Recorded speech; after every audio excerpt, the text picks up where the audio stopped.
राहुल गांधी क्यों बार बार आ रहे बिहार? क्या लालू के साथ नहीं बन सकी बात? क्या कांग्रेस को हो गई है घबराहट?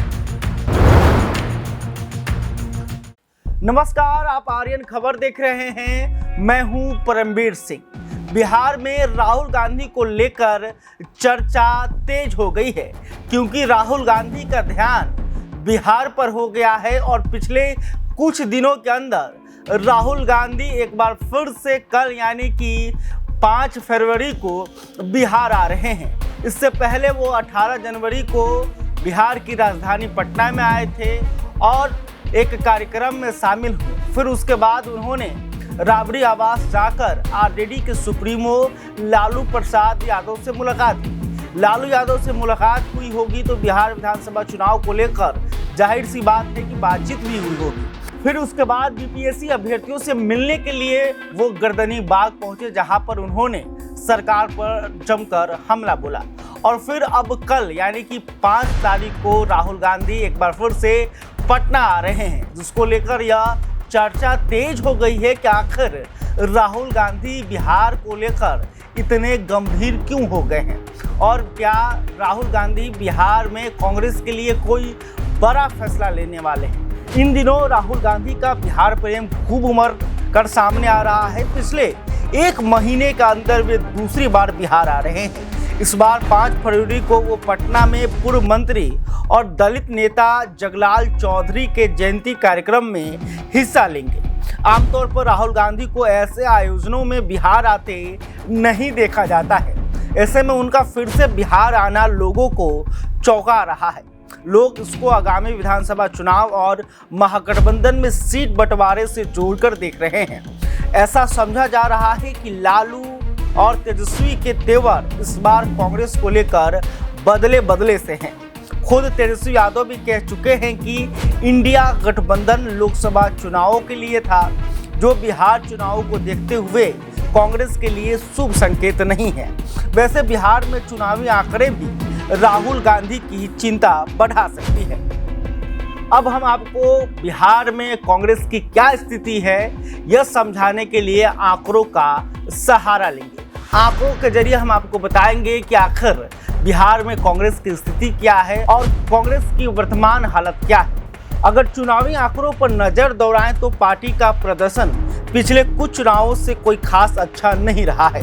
नवंबर 2005 में हुए चुनाव को देखें तो इसमें कांग्रेस 51 सीटों पर चुनाव लड़ी और 9 सीटें जीतने में कामयाब।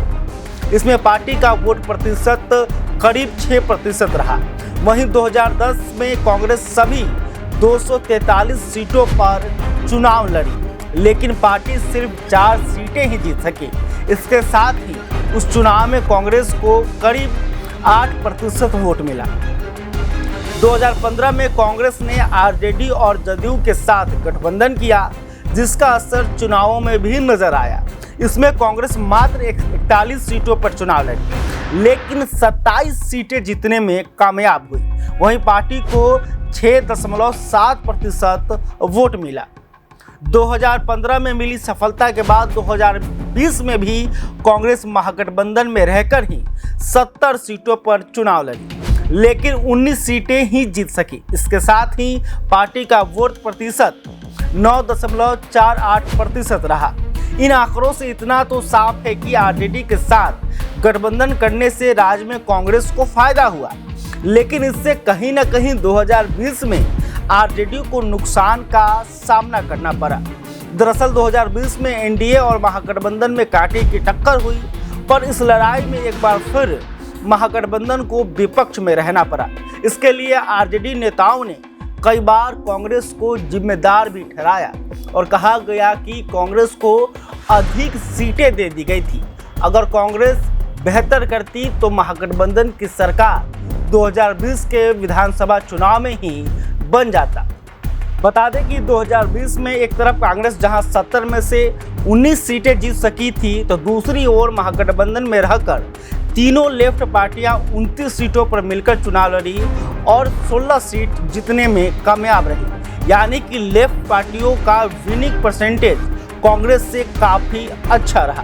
जिसके बाद से ऐसी अटकलें लगाई जा रही है कि आगामी चुनावों में आरजेडी जो है वो कांग्रेस को कम सीटें देगी और जो सीट है वो लेफ्ट पार्टियों को ज़्यादा दिया जाएगा या फिर खुद आरजेडी जो है अधिक से अधिक सीटों पर चुनाव लड़ना चाहेगी। यह भी एक कारण हो सकता है कि राहुल गांधी बार बार बिहार आ रहे हैं।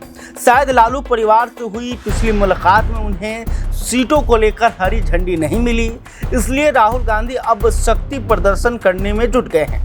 देखें तो बीते दिनों पप्पू यादव ने यह कहकर बिहार की सियासत को गर्म कर दिया था कि महागठबंधन को कांग्रेस लीड करे। उन्होंने तो यहाँ तक कह दिया था कि मुख्यमंत्री फेस चुनाव के बाद तय हो। हालांकि पप्पू यादव निर्दलीय सांसद हैं, लेकिन वो खुद को कांग्रेस नेता कहते हैं और पार्टी को लेकर बयानबाजी करते रहते हैं। वहीं पप्पू यादव के बयान का कांग्रेस के अन्य बड़े नेताओं के तरफ से कोई खास विरोध भी नहीं हुआ। ऐसे में आरजेडी के अंदर भी कांग्रेस को लेकर कुछ नाराजगी हो सकती है। हालांकि केंद्र में कांग्रेस पहले से मजबूत हुई है, जिसके बाद राहुल गांधी के भी तेवर बदले बदले नजर आ रहे हैं। इसके साथ ही बिहार कांग्रेस में जो है दो गुट बटा है। एक गुट चाहता है कि आरजेडी के साथ गठबंधन बरकरार रहे, तो वहीं दूसरा गुट यह चाहता है कि आरजेडी से कांग्रेस का पिंड छूटे और कांग्रेस जो है वो खुद के दम पर बिहार में चुनाव लड़े और पार्टी को अपने संगठन को मजबूत करने पर ध्यान देना चाहिए और बिहार कांग्रेस का जो नेतृत्व है वो किसी नए चेहरे या किसी युवा को दिया जाए। ऐसे में अब देखना होगा कि राहुल गांधी जो कि बिहार में बार बार आ रहे हैं, 5 तारीख यानी कि कल आ रहे हैं, तब कांग्रेस के बड़े नेताओं से राहुल गांधी जो हैं वो मुलाकात भी करेंगी। बिहार विधानसभा चुनाव को लेकर रणनीति भी बनाई जाएगी। वैसे में यह भी देखना होगा कि कांग्रेस के पास परेशानियां कौन कौन सी है। कांग्रेस को अगर बिहार में खुद को मजबूत करना है, कांग्रेस को अगर बिहार में अपनी सरकार बनानी है यानी कि महागठबंधन की सरकार बनती है, तब जो है क्या कुछ स्थिति है, इसको भी समझ लेते हैं कि आखिर कांग्रेस और राहुल गांधी के पास चुनौती क्या है।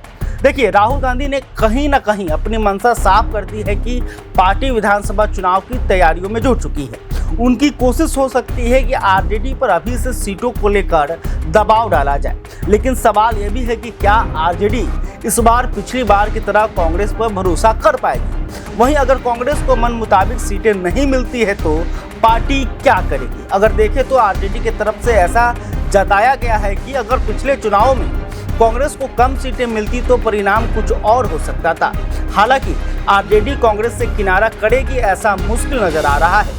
फिर भी पिछले चुनाव में कांग्रेस को जिस तरह से बड़ी हार का सामना करना पड़ा, इसको देखते हुए सीट बंटवारे में लालू तेजस्वी इस पर जरूर नजर रखना चाहेंगे, जबकि पप्पू यादव लगातार बयानबाजी कर रहे हैं जिस पर कांग्रेस लगभग मौन है। इसका मतलब साफ है कि कांग्रेस इस बार भी आरजेडी से बड़ी डील करने की कोशिश में है।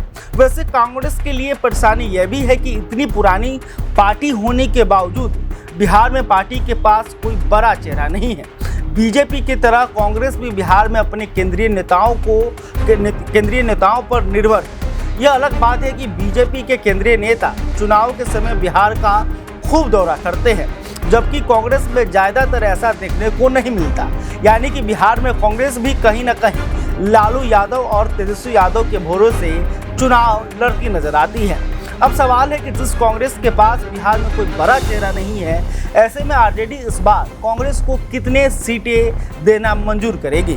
वहीं अगर कांग्रेस को मन मुताबिक सीटें नहीं मिलती है तो पार्टी क्या करेगी। अब इतना तो साफ है कि महागठबंधन में सीट बंटवारा आसान नहीं होने जा रहा है।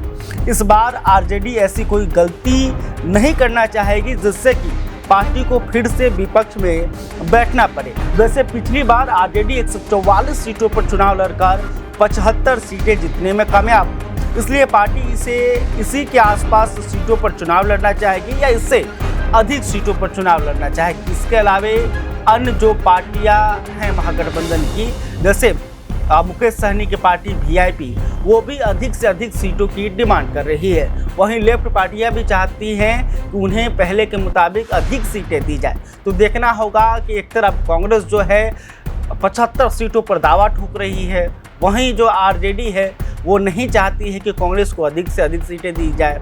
तो अब देखना होगा कि आखिर महागठबंधन में सीटों का बंटवारा कैसे होता है और राहुल गांधी का जो बिहार दौरा है वो कितना सफल रहता है। क्या राहुल गांधी लालू यादव पर दबाव बनाने में कामयाब रहेंगे? क्या राहुल गांधी बिहार में एक बार फिर से जो है कांग्रेस को खड़ा कर पाएंगे? यह देखना होगा। खैर, अभी तक आपने हमारे चैनल को सब्सक्राइब नहीं किया, तुरंत कर ले। इस खबर को लेकर आप क्या सोचते हैं कमेंट करके बता सकते हैं। वीडियो फेसबुक पे देख रहे हैं तो हमारे पेज को भी लाइक कर लें। बहुत बहुत धन्यवाद।